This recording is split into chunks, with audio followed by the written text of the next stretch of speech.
Okay. All right. Okay. Hi. So I just kind of wanted to talk a little bit about my journals and books that I want to read for 2026 and kind of like do a little spiel because I, like at least everybody on my For You page right now, has fallen into the journaling analog, trying to get off of my phone rabbit hole. And so I have some thoughts about that because I didn't want to spend a ton of money on journals, and I definitely had way too many for sure.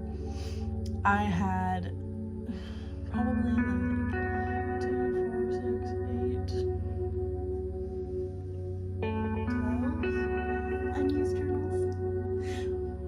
And my original idea was I was gonna donate those to Goodwill, but actually, since it was Christmas, I decided I'm going to gift those to friends because most of the time they're unused. And what I do anyways when I've donated them before is I'll go through with an X-Acto knife and like take out any pages that I have like maybe scribbled on, just because it's like, you know, easier, and that way like somebody can enjoy it like basically new. So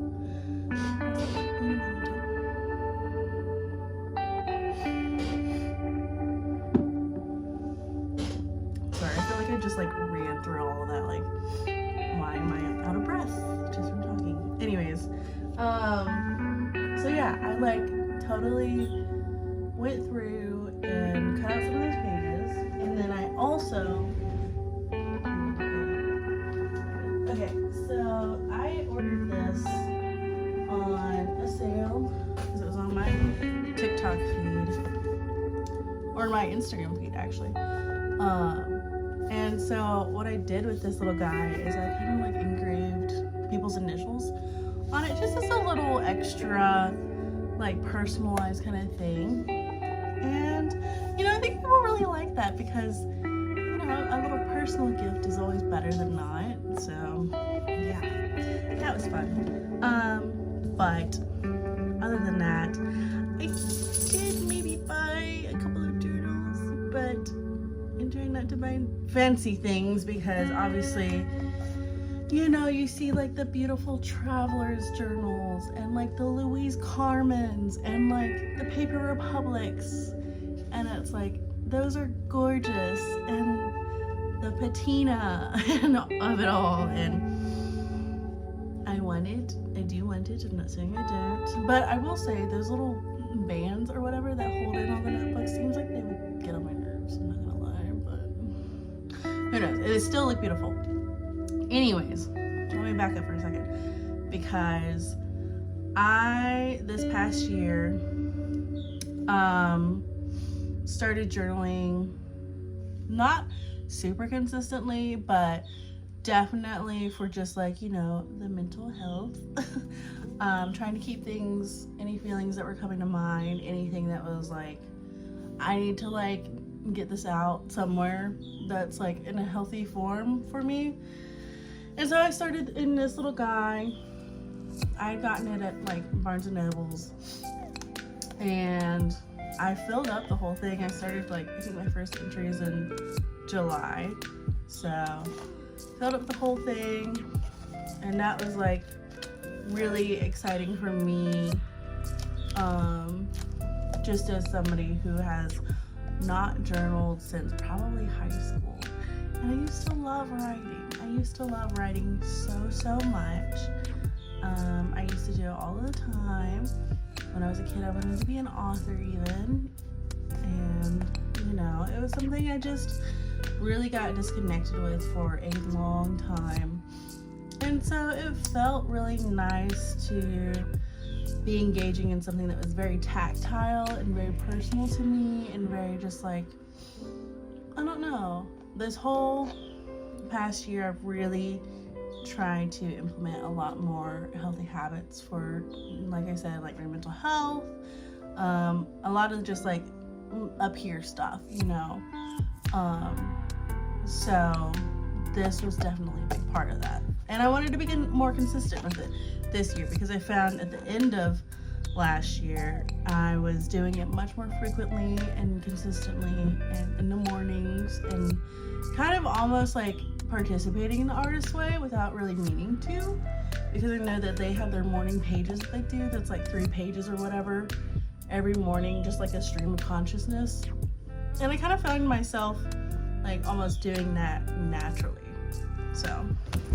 So with that said, I got a couple of notebooks here that I want to talk about, because I also have, for probably the past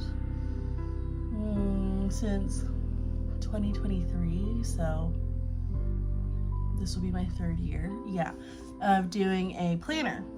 So, I mean, those are always nice. I have one digitally on Notion because I really like that.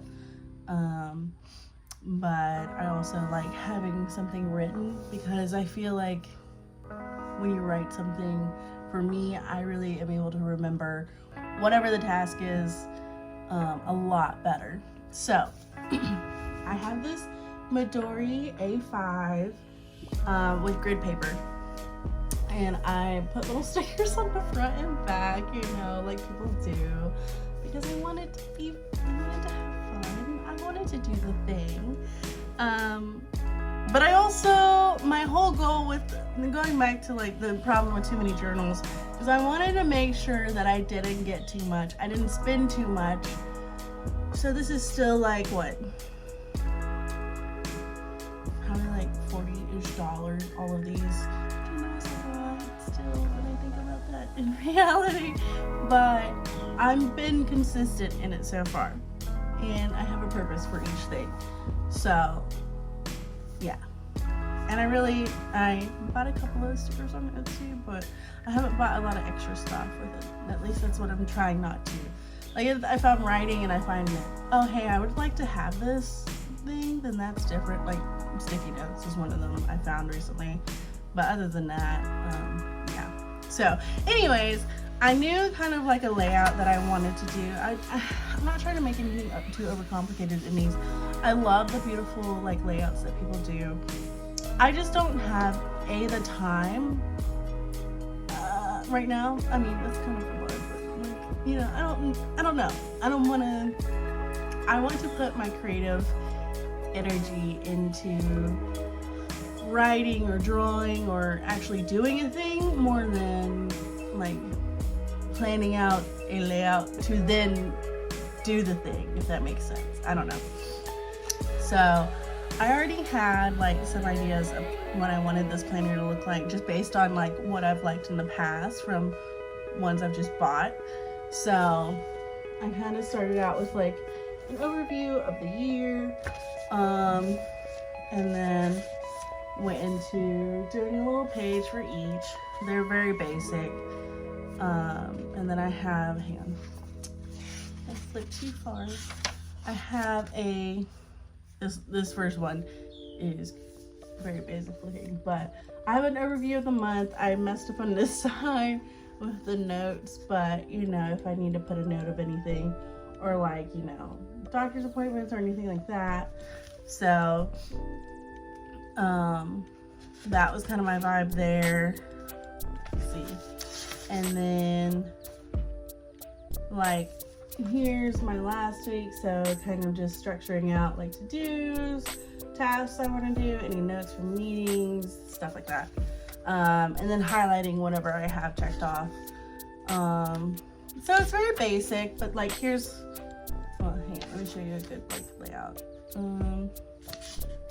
So here's just like a blank page. So you have like your 5-day work week, and then your weekend, and then I wanted a big spot for notes was my big deal, because I like to, you know, doodle or like sometimes go into more details about a certain topic or whatever. So I wanted to have the space for that. But I also love having a sticky note that I can like just like place in here too sometimes. And I've got these little ones that I've had for a really long time, but they're almost, you know, they're so small that it's like, okay, I kind of need something that's a little bit bigger. So probably will get some of those. And then I have this little tab back here that I've got like my book list, and then I've also got like my movie list and stuff, which there's also some of that down there. And then I've got like some ideas for like what I want to do with social. Like I said, these titles aren't like beautiful or anything, they're just fun little spots that I'm kind of leaving a lot of space for me to be able to write whatever comes to mind or anything like that. So yeah, and then let's see, and so that's my planner. And then I have this one for drawing, because probably since 2023, I would say I really have not drawn. I used to draw all the time. 2023 was probably when I stopped digitally drawing. And then like even before that was when I stopped physically drawing. So just having a little spot for some physical drawings, like that's my only one in here right now. But the goal is, hopefully, if I carry this around, I want to do that a little bit more. So that's the goal, at least. Really, there's no pressure on these guys, you know, because it's like, other than the planner, if I don't work through, you know, the journal or my drawing pad this year, it's not like it's the end of the world or anything. And then, so lastly, for my little like personal journal, thoughts journal or whatever, I wanted another one of these guys, but because it was Christmas and everything got crazy, it got on back order, so I ended up accidentally ordering a B6 Slim, and she's so cute though. She's so small, and I got this cute little postcard. She's so cute and so small. And you know what? I think I'm, you know, I was like, I'm not gonna waste it, obviously. So I'll just keep it. But I had this one little sticker that I think is really cute, because it's very true. I'm trying to, like, I think a lot of people are engaged in a lot more like analog type things again, you know, like what's the fun whimsy that we can have in our life that's not scrolling for hours upon hours and feeling like a zombie. So anyways, you know, like I said, these aren't like beautiful or anything, but they're just my thoughts, and any little notes or anything like that, just free talking, free thoughts. So yeah, that's kind of like my little journals for this year-ish, and I'm very excited about it. I'm very excited because I've been consistent so far, and I don't really see why I wouldn't be consistent for this year, so that's good. But also with my planner, I already mapped out the whole year, which is why I know I can come back here to this tab and, you know, do whatever extra stuff I want. So I don't have to worry about like doing that layout again each month or something like that. So let's see. Another thing I wanted to share really quickly was I wanted to talk about some of the books I want to read this year, because like I'm very excited to get back into reading a lot more. So I know I keep referencing 2023, but actually no, this was more like 2021. Sorry, there's like dead space in my brain. But so 2021, like I did a really good job of reading a fair amount, I would say. And even in probably the next 2 years after that, but you know, as life does, 2024 and 2025 were really more what should I say, difficult seasons, I guess. So I just, you know, some of those things just fell to the wayside. Like, this year really feels like a time that I am trying to reconnect with some more hobbies, figure out what is it I like to do in my free time, and actually having something that I want to like participate in and do. So reading is good. You know, I want to have a mix of like fun books, but also like educational books. I've really been into like philosophy and psychology topics, especially this past year. So some of that is mixed in here. And like I said, in my planner here, I have a list of books already. So I have some short reads. So they're more of like, I guess, I don't know. Let me just go through them, I guess. It's a mix of fiction and nonfiction, really, honestly. But the longer reads are more academic kind of books, I would say. So far, though, I have already completed a couple. So I finished, because I started with this guy. Because I'm Thinking of Ending Things by Ian Reid was fantastic to me. I love that book. The book was even better than the movie to me, just because it was so crazy. And his writing is really captivating, for sure. But I was really bored with this one. I got through it pretty quickly. I had already even started reading a lot of it last year. But I just, like I said, I just kind of got bored. I wasn't really interested in the actual story of it. And so I just kind of like left it for a good bit. But I came back to it in the beginning of this year because I was like, okay, well, I'm almost done. Let me just like power through that, because then I can have a little dopamine rush that I finished something. So yes, this guy was okay. Just more of a sci-fi based story, I would say. But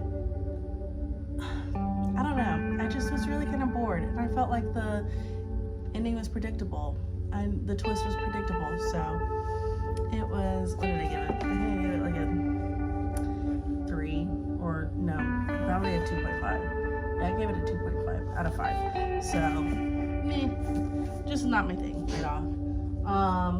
And then, so let me go through. Let's see, I've already read the volume 1 of Goodnight Pun Pun, which I know that series is supposed to be pretty heavy, but first book, great. I definitely found myself going kind of like at moments. And then right now, I'm currently like halfway-ish through Man's Search for Meaning by Viktor Frankl. So we'll be finishing that one soon. Very good, very heavy, but beautiful so far. And then after that, that's on my list. And then it is, yes, Otessa Moshfegh. I hope I'm not butchering any of these names, because I just realized I probably only ever said any of these in my brain and not out loud. But Death in Her Hands. I'm very intrigued to see how this will go. Her writing also is lovely to me. I've read Eileen. I've read, what is it? Searching for Another Time or something like that, where it was like a collection of short stories. And I will say I did not get into my year of rest and relaxation. Tried it to start it at least 3 different times, I think. Just could not get behind it. But a lot of her work I do really like, so I have hopes for sure. And let's see. Then after that, obviously this is a fluid kind of order, but you know, this is what I've read in order. So White Oleander.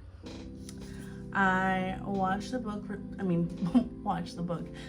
movie for the first time last year, And I was like, I need to know more because apparently there's a lot more in the book. And yeah, I'm really excited to read this.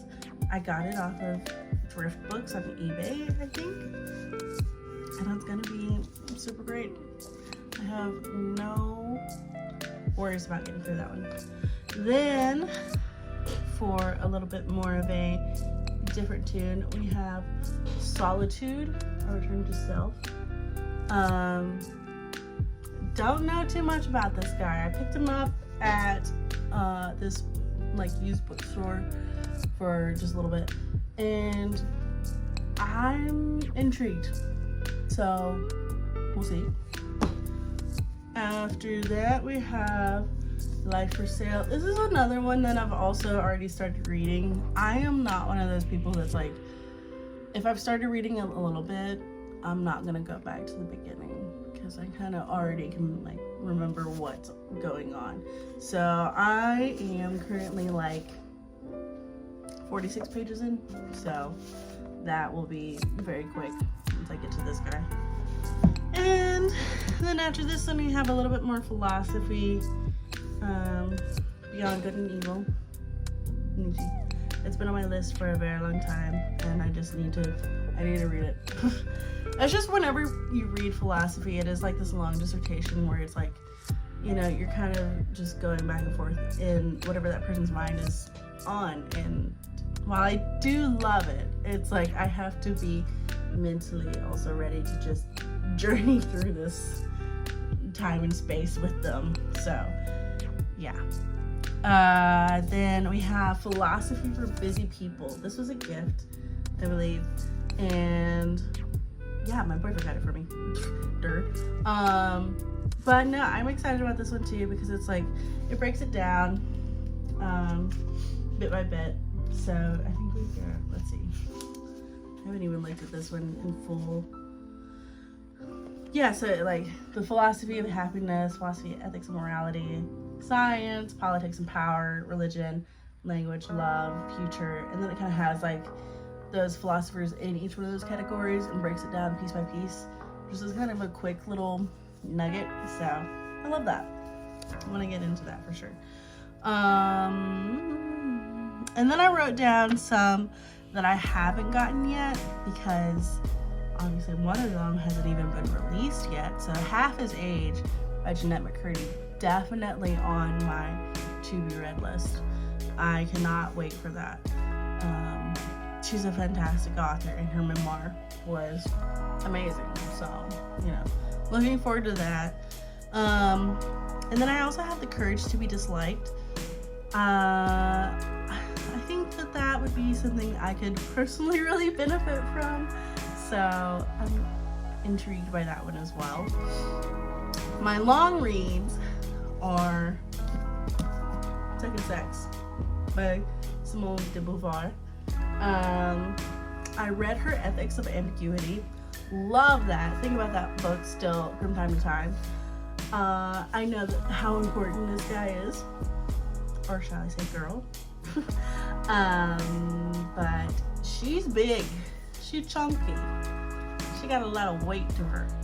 And it's gonna be one of those where I'm probably reading something else at the same time as this, because I need to digest this over a bit of extended time. So there's that.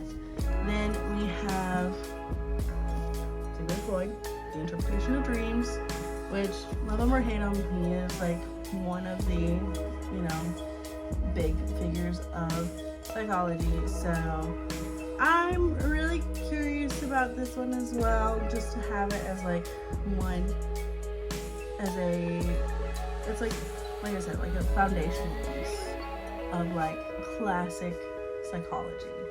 So excited for that. And then we have Ayn Rand, which also understand. I know those two are arguably very controversial, but I think it's important to read people that you agree with and don't agree with. So, Philosophy, Who Needs It? We shall read that and see how that goes. I do believe this was published posthumously, so that'll be good. Anyways, I am just a girl. I know nothing, but I'm trying to learn something. So that's where I am. That's what I'm doing, and I'm excited about it. And I just wanted to talk about it for a second. So, I mean, in that same category, in a way, I also have a list of movies that I kind of already showed that I really want to watch and kind of analyze in a way. I don't know. I feel like movies and writing, those were like my two things as a kid that I really loved so much, and I've always still loved movies, but I just don't watch them like I used to, you know? I just don't find myself going on movies 1, 2, 3 and like pirating something. Oh, what is that? I don't know. Anyways, but yeah, so I'm really excited to be engaging in something that is so like analog in a way. I just think that that's gonna be really beneficial for my brain and cut down on screen time. So yeah, that was my little list of things and books. Let me know what you are reading or what your plans of journaling are, or anything like that. Or if you have any other like journaling tips, things that like are more I don't know, things that you found that are either like things that you need but aren't too expensive, or like things that practices you found that help you a lot in like being consistent, anything like that, like, yeah. So yeah, okay, bye.